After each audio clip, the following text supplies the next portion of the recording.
Сәлем достар, микрофонда мен Ильяс Байсейіт, бұл информатикаға канал. Бүгінгі біздің қарастыратын тақырыбымыз SQL-дегі join-дар. Жалпы join дегеніміз не? Бұл join ол кестелер арасындағы байланыс, ол қалай байланысады? Яғни бірінші кесте болады, және екінші номерлі кесте. Какой-то бір ереже болады, ережеден кейін сол сұраныс арқылы үшінші бір кесте бізге шығады. Ол қалай жұмысқа бізде жүзеге асады былайдан. Бізде якобы қазір shops деген кесте бар, одан кейін cats деген бар мысалға. Осылардың ішіндегі мысалға осы мысықтар мысалға бір белгілі бір магазиндерде сатылады, яғни солардың бір өрістері, яғни бір белгілі бір ереже арқылы байланысқан кезде үшінші бір кесте шығады. Join командасының синтаксисі. Join командасының синтаксисі ол бізде ең алдымен select ол бізде көрсету бөлімі. Яғни сіз қандай ұяшықтандай қандай өрістерді көргіңіз келеді, қандай бағандарды көргіңіз келеді, соны жазасыз. Одан кейін оны қай жақтан, яғни бірінші кестеден, одан кейін оны біріктіреміз екінші кестемен. Одан кейін мына шарт тұрады. Енді қандай шарт бойынша олар бірігеді? Мысалға осы бірінші кестенің какой-то бір өрісімен екінші кестенің өрісін теңестіргенде ол көбіне ID болады, яғни сыртқы кілтпен, яғни біздегі бастапқы кілттің бірігу, немесе яғни соған бірігуге арналған какой-то бір өріс қалдырып кету керек, чтобы оларды біріктіру үшін. Мысалға айтатын болсақ, осы жерде shops деген менде кесте бар. Осы shopста екі өріс бар, name және shops ID. Осының ішінде бірінші кестеде бізде мысалға мысықтың аты Том, Рыжий и Маруся. Бұлар орналасқан менде бұл бірінші біздегі бірінші дүкенде орналасқан, мына екінші дүкенде, мына алтыншы дүкенде. Осындай дүкендер Шымкент қаласында өте көп. Яғни ол уже дүкендердің яғни кестесі ол бөлек кесте болады. Ол кесте бізде мынау тұрған мына shops кестесі, осы жерде shopстардың яғни өзінің ID болады, ID-дан кейін shopстың аты болады. Осы жерде бірінші дүкеннің аты Шымзо, екінші дүкеннің аты Мысық, үшінші дүкеннің аты Китикет мысалға. Осы жерде олар бір-бірімен біріккен кезде былайынан жасаймыз. Яғни select cats name, яғни cats name дегеніміз мына cats кестесіндегі name өрісі, одан кейін shops кестесіндегі біздегі shop name, яғни shop name деген мына жер shops емес shop name болу керек.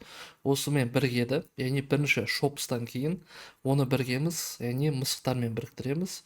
Мысықтың shops ID, яғни осымен одан кейін catstағы ID-ді екеуін біріктіру арқылы бізде жаңа бір үшінші бір кесте шығады. Ол бізде мынандай кесте шығады. Мысалға name, осы shopстан кейін Том, ол Шымзода, Рыжий мысықта, мысалы Маруся Китикатта. Бірақ бұл жерде сәйкесінше осы жерде үшінші ID болу керек. Мынада да ID екеуі теңескен жағдайда ғана. Ал join-дардың түрлері бар. Ол ең алдымен inner join, оны cross join дейді, бұл ішкі қиылысу. Бұл одан кейінгісі left join, одан кейін right join, үшіншісі full join. Бұлар қалай байланысады? Inner join бұл былайынан болады. Екі кестеге де, яғни ортақ нәрселер бізге шығады. Осы мысалда қазір қараңыздар, Том деген ол бірінші дүкенде бар, Рыжий деген екінші дүкенде, ал Маруся деген алтыншы дүкенде бар. Бұл жерде менде данымен мына кестеде алтыншы дүкен енгізілмегендіктен маған тек қана екеуінде ортақ, яғни барлар менде экранға шығады. Мысалы Том мен ол Шымзода, Рыжий ол мысық дүкенінде екен. Бұл inner join. Ал left join ол бізде былайынан. Ол left join'да біз біріктіріп жатқан, яғни cats деген сол жақтағы таблица, оның бүкіл дерлік бағаны түгелімен шығады. Сонда name дегеннің барлығы шығады, яғни catstағы, яғни бірінші баған түгелімен шығады, ал екінші баған сәйкес келгені шығады, сәйкес келмегені ол пустой ячейка болып саналады. Например, біріншісі, мына жерде Том дегеніміз, ол бірінші ID-ға сәйкес келеді, ол Шымзо деген. Рыжий дегеніміз екінші ID-ға, ол мысық деген, ал Маруся деген ол алтыншы ID, соответственно, бұл Китикатқа сәйкес келмей қалғандықтан, ол бізде мына жерде null, яғни пустой қалып кетті деген сөз. Right деген тура осы, бірақ оған қарама-қарсы, ол кезде оң жақтағы бағанның барлығы шығады, ал сол жақтағы сәйкес келмегендер ол пустой, яғни null деген сөзбен толтырылады.